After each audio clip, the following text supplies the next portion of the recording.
Bonjour et bienvenue au journal télévisé du 23 novembre 2017. Aujourd'hui, un reportage consacré à Détroit dans l'État du Michigan.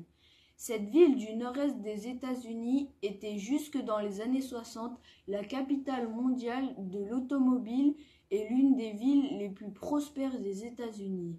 À cette époque, elle comptait environ 2 millions d'habitants et était surnommée Motor City. Ford, General Motors et Chrysler y avaient installé leur usine et ont créé beaucoup d'emplois. Mais la concurrence des voitures japonaises et la délocalisation de la production ont marqué la fin de l'âge d'or pour Détroit. La crise financière de 2008 a accentué la situation jusqu'à la faillite de la ville en 2013. Aujourd'hui, Détroit est une shrinking city de 700 000 habitants où le chômage, la pauvreté et la délinquance sont très forts. Tout de suite, nous rejoignons nos deux invités spéciaux. Matteo Scarfo-Amadi et Paul Kakak sont partis à la rencontre des habitants de Détroit. Bonjour monsieur. Bonjour. Donc voilà.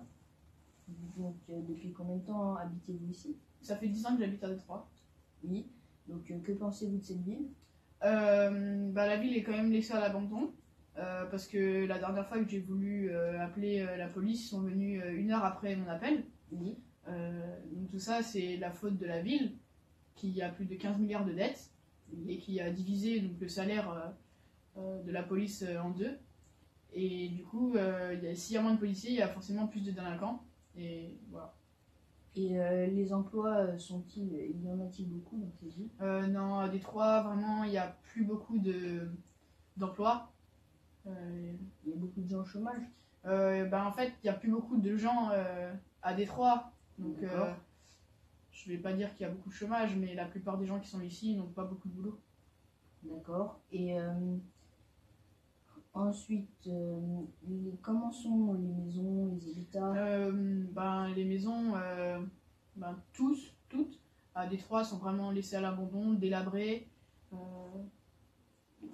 cassées, et voilà. Après, ça peut servir quand même, comme je passe souvent devant, à des artistes pour... Votre avis, vous n'aimez pas Détroit, vous aimeriez bien partir? Oui, j'aimerais bien partir. Mais est-ce que vous avez assez de sous pour partir? Non, justement, si l'occasion me donne de partir de Détroit, j'aimerais bien y partir pour m'installer autre part. D'accord, merci monsieur. Merci. Au revoir. Bonjour à tous, on se retrouve aujourd'hui pour une nouvelle interview en compagnie d'une invitée très spéciale, Jessica. Bonjour. Bonjour. Donc, vous êtes née à Détroit et vous y resterez coûte que coûte? Oui, parce que même si cette ville est ruinée, je pense vraiment qu'elle peut être sauvée. Okay. Déjà, est-ce que vous connaissez Madine Détroit? Ça me dit quelque chose, mais j'en sais pas plus. Notre slogan, c'est « Les temps sont durs, les gens restent forts ». Ok.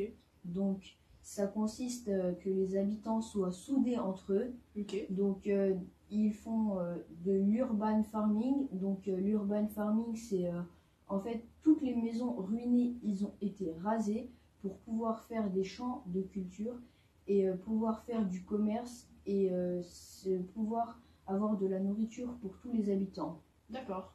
Donc, ensuite, pour refaire venir la ville, il y a les Heidelberg, donc c'est des maisons ruinées qui, par les artistes, ont été décorées et avec des matériaux de récupération. Et donc, les artistes, ils décorent la maison et il y a des personnes qui viennent voir et ils payent pour faire ça. D'accord. Détroit a plus de 300 000 habitants qui viennent chaque année pour visiter ces monuments et aussi pour visiter les ruines. Donc il y a un guide qui pendant 3 heures pour $45 vous fait visiter toutes les ruines.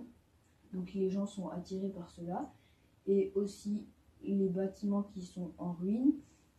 Il y a des gens qui viennent dedans, qui les rénovent et que Ça ne coûte pas du tout cher, donc pour les gens qui veulent relancer une start-up, donc ils viennent ici, au lieu de venir à New York et de payer cher, ils viennent ici et payent moins cher le prix du loyer. D'accord.